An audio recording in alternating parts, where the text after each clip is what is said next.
हाल ही में नैना का विवाह हुआ था और उसने अपने पति और ससुराल वालों के साथ एक जॉइंट फैमिली में रहना शुरू कर दिया था। कुछ दिनों के बाद उसे पता चला कि वह अपनी सास के साथ नहीं रह सकती। नैना की सास रूढ़िवादी थी, जबकि नैना आधुनिक जीवन शैली जीने वाली लड़की थी। जल्द ही उनके बीच झगड़ने होने लगे। कई महीनों के बीत जाने के बाद भी दोनों में से कोई भी अपना व्यवहार बदल नहीं पाया। समय के साथ साथ नैना और ज़्यादा आक्रामक हो गई और उसे अपनी सास से नफरत होना शुरू हो गया। वह सोचने लगी कि कैसे अपनी सास से छुटकारा पाया जाए। एक बार हमेशा की तरह जब उसने अपनी सास से झगड़ा किया और उसके पति ने अपनी माँ का साइड लिया, तब नैना गुस्सा हो गई और अपने मायके चली गई। नैना के पिता एक केमिस्ट थे। उसने अपनी पिता को पूरी बात बताई। उसने अपने पिता से कहा कि उसे कुछ जहर दे ताकि वह अपनी सास के खाने में मिलाकर उससे छुटकारा पा सके, नहीं तो वह अपने पति के घर वापस नहीं जाएगी। नैना के पिता को यह सब जानकर काफ़ी दुख हुआ और उन्होंने अपनी बेटी से कहा, अगर तुम अपनी सास को जहर देती हो तो तुम और मैं दोनों जेल जाएंगे। ऐसा करना ठीक नहीं है। लेकिन नैना सुनने और समझने की हालत में नहीं थी। आखिरकार उसके पिता ने कहा, ठीक है, जैसा तुम चाहती हो वैसा ही होगा, लेकिन मैं तुम्हें जेल नहीं देखना चाहता।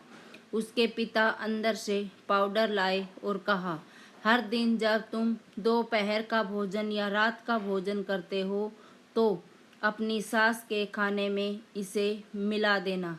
इससे तुम्हारी सास धीरे धीरे कुछ महीनों में वो मर जाएगी और लोग सोचेंगे कि वह प्राकृतिक रूप से मरी है।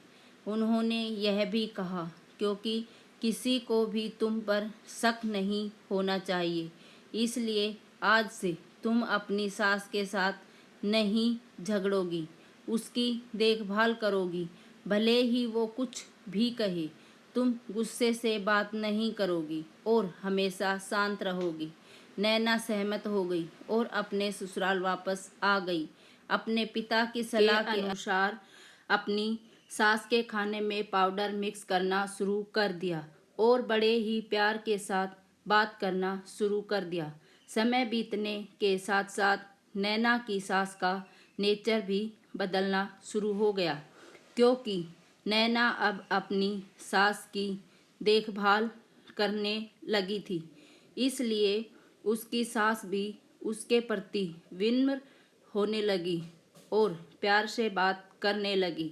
5 महीने बीत गए और नैना खाने में पाउडर मिक्स कर रही थी, लेकिन अब घर का वातावरण बदल गया। कोई झगड़ा नहीं था, दोनों एक दूसरे की तारीफ करते। अब ऐसा लगता था मानो दोनों का रिश्ता माँ बेटी का रिश्ता हो। अब नैना को चिंता होने लगी कि पाउडर की वजह से उसकी सास जल्द ही मर सकती है। वह अपने पिता के घर पर गई और उनसे कहा, पिताजी, कृपया मुझे उस जहरीले पाउडर का प्रभाव को ठीक करने के लिए इलाज बताएं। मैं अपनी सास को खोना नहीं चाहती। वह मेरी माँ की तरह है। मैं उनसे बहुत प्यार करती हूँ। उसके पिता मुस्कुराए और कहा, कौन सा जहर? मैंने तुम्हें बस एक स्वीटनर दिया था। नैना हैरान थी और उसने अपने पिता से पूछा कि उन्होंने ऐसा क्यों किया। पिता ने कहा, बेटा, कि अगर तुम किसी दूसरे इंसान से प्यार चाहते हो तो तुम्हें भी उसे प्यार देना होगा। रिश्ते एक गाड़ी की तरह होते हैं और हम उन पर लगे पहियों की तरह। जब तक सभी पहिए ठीक से आगे नहीं बढ़ेंगे तब तक गाड़ी ठीक से नहीं चल सकती। इसी बात का एहसास दिलाने के लिए मैंने ऐसा किया और तुम्हें अपनी सास के प्रति नम्र रहने को कहा। तुम्हारी अच्छाई देखकर उन्होंने भी अपने आप को बदला और तुम्हें समझना शुरू किया। तुम दोनों ने एक दूसरे के लिए अपने आप को बदला। यही कारण है कि तुम अपनी सास के लिए आज मेरे पास भागते हुए आई हो। दोस्तों, आपको हमारी कहानी कैसी लगी प्लीज़ कमेंट करके बताइएगा ज़रूर, और हमारे चैनल को लाइक शेयर सब्सक्राइब ज़रूर करें। धन्यवाद।